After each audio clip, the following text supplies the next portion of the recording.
오늘의 10분 말씀 역대하 22장입니다.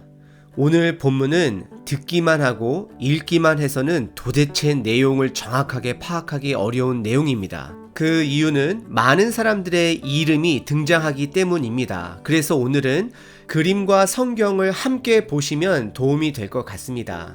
전장 21장에서는 남유다의 다섯 번째 악한 왕 여호람이 그의 악함, 즉 형제들을 다 죽이고 예루살렘 백성들을 음란하게 만들었고 끝까지 하나님의 경고에도 돌아오지 않게 되어 창자가 나올 정도로 질병을 겪다가 죽게 됩니다. 하지만 오늘 22장에서는 그의 아들 아하시야 왕을 중심으로 한 내용을 다루고 있습니다. 오늘 내용은 부모로서 또는 부모 세대로서 우리들이 가지고 있는 죄를 인지하고 발견하고 우리가 그것들을 단절해야 하는 경각심을 저희들에게 말하고 있습니다. 저희들의 부모 세대를 보고 자라난 자녀들은 부모 세대들의 좋은 점과 나쁜 점들을 자연스럽게 습득하게 됩니다. 쇼핑을 자주 하는 부모는 쇼핑을 자주 하는 자녀가 되도록 영향을 줄 것이고, 책을 자주 읽는 부모는 자녀가 책을 자주 읽는 자녀로 영향을 주게 될 것입니다. 오늘 본문 말씀을 통해 나에게 있는, 우리 가정에 있는, 우리 교회에 있는 부모 세대가 가지고 있는 악한 영향이 무엇인지 한번 돌아보고 내가 그것을 절제하고 단절함으로 우리 다음 세대들에게는 최대한 좋은 영향력을 주는 우리 부모 세대 되기를 바랍니다. 오늘은 여러분들의 눈은 성경과 영상에 나와 있는 그림을 함께 보시고 귀로는 저와 함께 본문을 관찰해 보겠습니다. 오늘 본문은 크게 세 가지로 나눌 수 있습니다. 첫 번째는 아하시야 왕의 악행, 그리고 두 번째는 아하시야 왕의 죽음, 그리고 마지막 세 번째는 아달랴 여자가 남유다의 여왕이 되어지는 이야기입니다. 첫 번째 부분은 1절서부터 4절입니다. 1절에 아버지 남유다의 여호람은 하나님의 심판으로 블레셋 사람과 아라비아 사람들의 침공을 당해 모든 아들들이 다 죽게 되고 막내 아들 한 명만 살아남게 되었는데 그의 이름이 바로 아하시야라는 것입니다.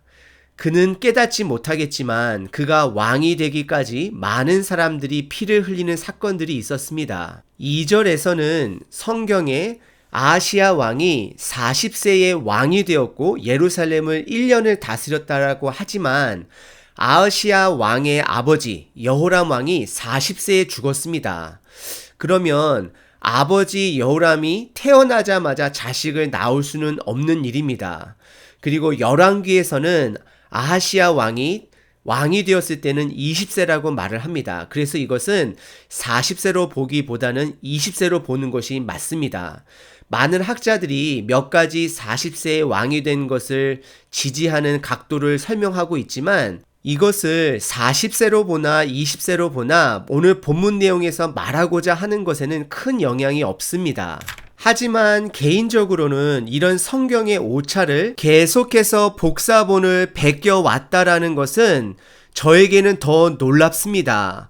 분명 열왕기서 내용을 잘 알고 있을 텐데 많은 역사시대 사람들이 이 성경을 계속해서 복사본을 베꼈을 때에 그들이 인간적으로도 수정을 했을 수 있음에도 불구하고 함부로 수정하지 않았다는 것이 저로 하여금 성경에 대해서 더 믿음을 갖게 합니다. 다시 본문으로 돌아가 3절에 보시면 여호람 왕의 아내 아달랴가 아하시야 왕에게 악한 영향을 주었다라고 말을 합니다.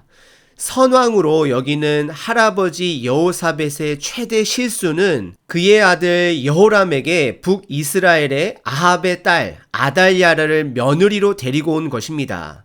아달랴의 어머니는 우리가 너무나도 잘 아는 이사벨입니다.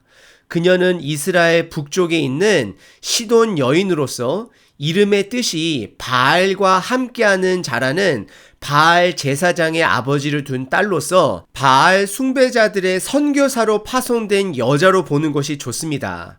그리고 그녀는 분명히 그 딸 아달랴에게도 바알의 신앙을 전해 주었고, 남유다 또한 바알의 신을 전파해야 하는 임무를 가지고 남유다의 여호람과 정략적으로 결혼을 했을 것입니다. 이런 여성 아래에서 성장한 아하시야 왕은 4절에 그의 아버지가 죽은 후에 그가 패망하게 하는 아합의 집의 가르침을 따라 여호와 보시기에 아합의 집같이 악을 행하였다라고 성경은 말합니다.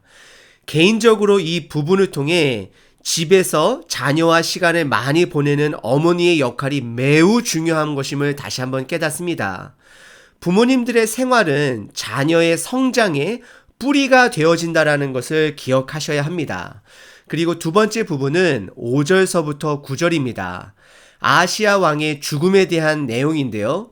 그는 분명 북이스라엘 아합 왕의 딸이자 엄마인 아달랴의 교육으로 북이스라엘 왕과 교류하게 되었던 것을 5절에서 볼 수 있습니다. 그는 북이스라엘 요람이라는 왕과 함께 동참하여 길르앗 라몬에 있는 아람 왕과 대적하여 싸우게 됩니다.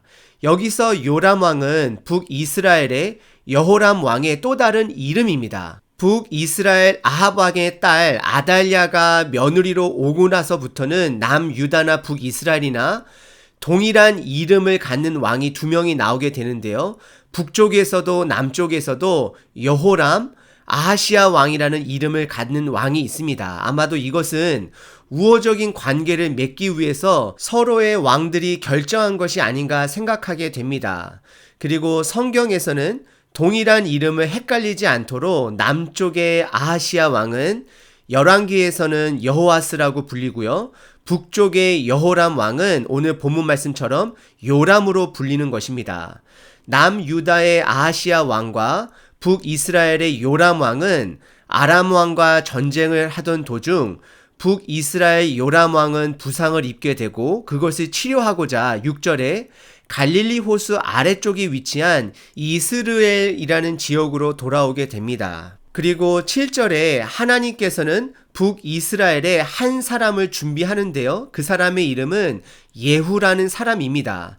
이 예후라는 사람을 통하여서 북이스라엘 아합 가문의 반란을 일으키게 되고 그 예후라는 사람이 요람 왕을 돕는 척하러 방문하러 갔다가 요람 왕과 남유다의 아하시야 왕 둘 다 죽이게 됩니다. 그리고 성경은 7절에 하나님으로 계획된 것임을 말하고 있습니다. 그리고 예후는 북이스라엘의 왕이 되어집니다.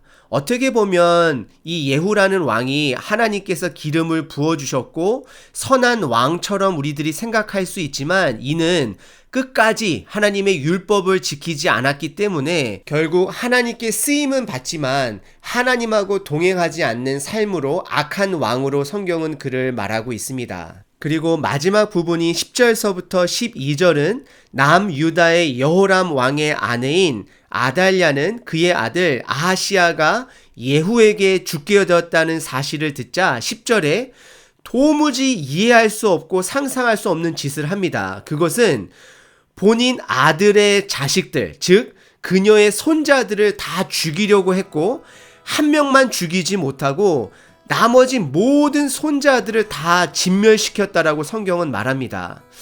정말로 본인이 왕이 되기 위해 이런 짓을 한 것인가 할 정도로 생각해 보게 되는데요. 그녀의 선택은 그녀가 왕이 되기 위해 본인이 직접 본인의 손자들을 다 죽인 것입니다. 아직까지도 인간적으로는 이해가 되지 않는데 아무튼 왕을 하기 위해서는 이렇게 손자까지도 죽이는 이러한 여자를 보기도 합니다. 그녀는 6년 동안 남유다를 다스렸다라고 성경은 또 말을 합니다. 하지만 여호람 왕의 딸이자 아하시야 왕의 여동생인 여호사부앗이라는 공주는 본인의 조카 요아스를 살리는데 성공을 합니다.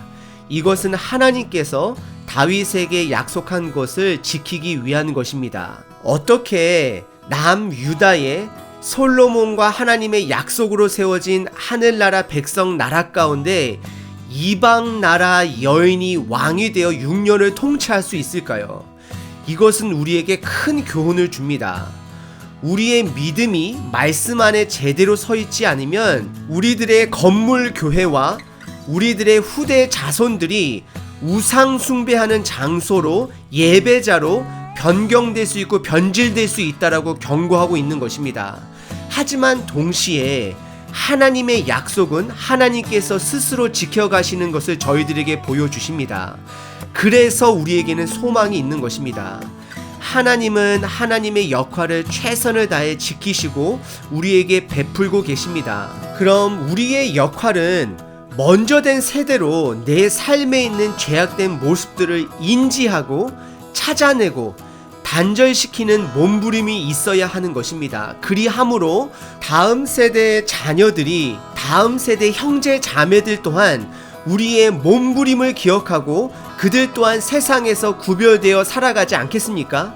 오늘 하루도 몸부림의 하루가 되시길 바랍니다.